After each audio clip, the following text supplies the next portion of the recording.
Vous avez l'impression de savoir plein de choses, mais vous avez peut-être du mal à passer à l'action. Regardez ça tout de suite.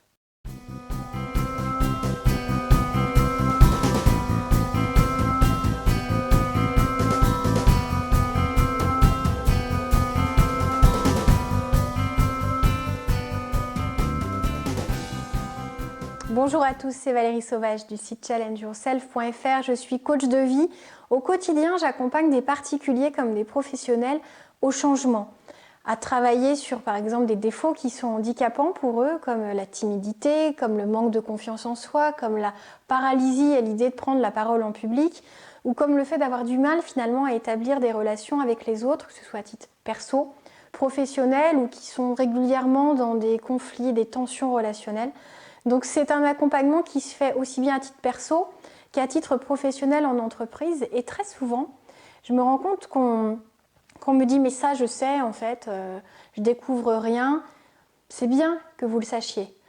Tout le monde connaît les bases finalement d'une bonne communication, ce qu'il faut faire pour qu'une relation fonctionne, pour bien s'entendre avec l'autre, pour ne pas le braquer, pour ne pas le blesser.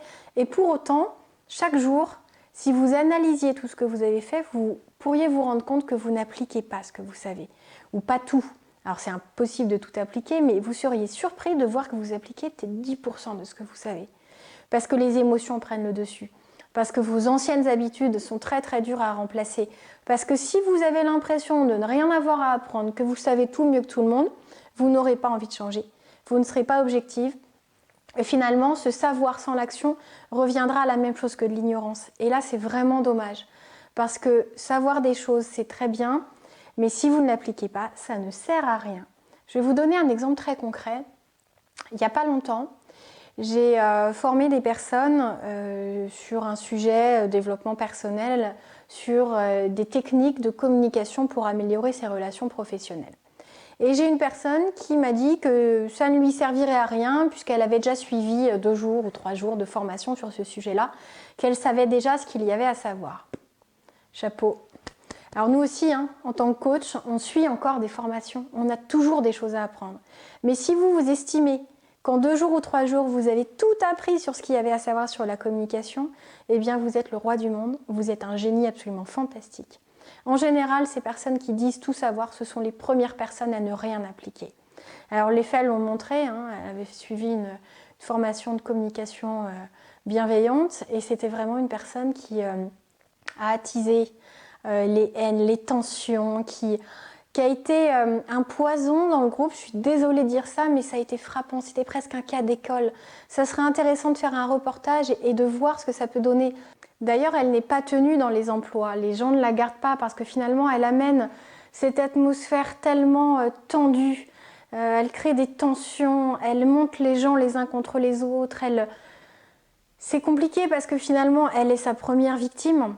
C'est son comportement qui fait d'elle un poison. Elle n'est pas un poison, elle se comporte comme telle. Et la première personne à qui elle fait du mal, qu'elle blesse et qu'elle détruit, c'est elle-même. Elle n'en a pas conscience, elle a l'impression d'être hyper forte. La jeunesse la met en plus dans cet enthousiasme et cette impression de tout pouvoir conquérir.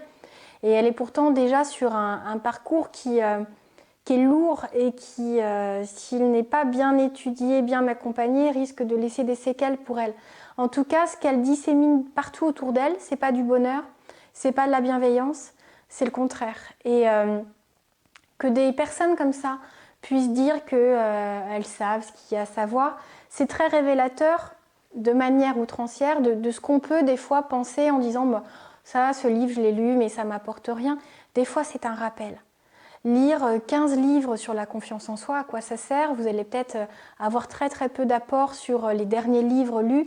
Pour autant, il suffit d'un exemple, de 2 exemples, d'une illustration ou d'une phrase qui va vous marquer, qui va faire déclencheur, qui va vous expliquer quelque chose, qui va vous révéler finalement une raison profonde d'un trouble sur la confiance en soi, d'un manque, ce qui a occasionné chez vous des blessures.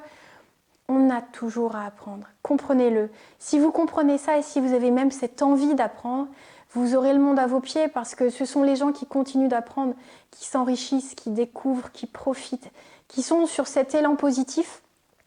Et méfiez-vous justement de cette tendance assez naturelle qui va viser le repos à l'effort et qui va dire bon ça je le sais donc je le fais pas.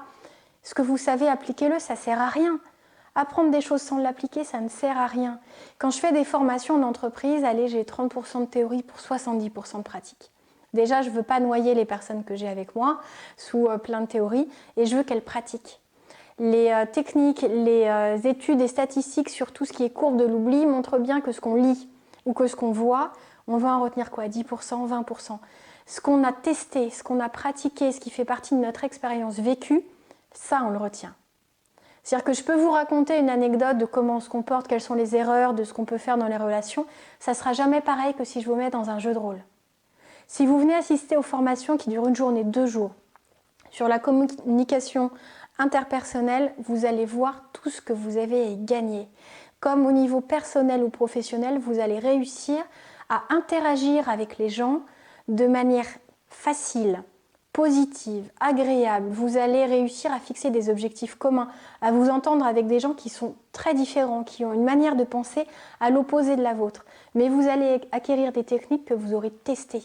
Ça n'a rien à voir avec un livre, avec ce que vous allez apprendre ou même avec cette vidéo. L'expérimenter, c'est magique. Ça change. Ça vous permet justement d'ancrer ce savoir en vous et d'en faire une première expérience. Et plus on reproduit, c'est le but de la visualisation aussi, des fois vous pouvez expérimenter par la visualisation, plus on reproduit, plus on facilite cet ancrage de nouvelles habitudes en nous. Donc surtout, comprenez que c'est très très bien de tout lire, de regarder un maximum de vidéos sur plein de choses. Si vous n'assistez pas à des formations, si vous ne vous faites pas accompagner vraiment directement, ça ne sera jamais aussi profitable.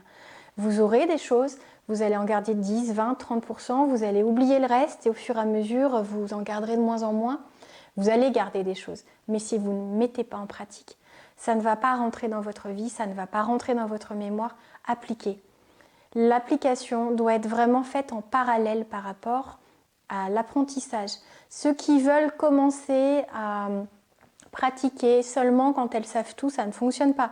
Si vous apprenez le piano, vous n'allez pas apprendre tous les accords de tête dans la théorie, etc. sans commencer à pratiquer. Vous allez faire des gammes, vous allez avoir de la théorie et de la pratique. En guitare, c'est pareil. En sport, c'est pareil. On va vous mettre sur un terrain de basket. Dès le début, dès le premier cours, même si on vous explique avant un peu théoriquement comment on fait, on va vous faire pratiquer. Si on vous laisse sur le banc de touche pendant 6 mois pour tout vous apprendre, ça ne fonctionnera jamais aussi bien. Dans la vie, c'est pareil. Tout ce que vous devez changer, vous devez le mettre en pratique au plus vite. N'attendez pas de tout savoir, vous ne saurez jamais tout sur tout. En tout cas, si vous voulez vraiment progresser, avancer et avoir une très belle vie, il faut vraiment avoir cette modestie. Développer cette humilité de se dire que vous avez et vous aurez toujours des choses à apprendre, que la pratique additionnée à la théorie est ce qu'il y a de plus efficace pour changer, parce que tout savoir sans mettre en application ne sert vraiment à rien. C'était Valérie Sauvage du site challengeyourself.fr.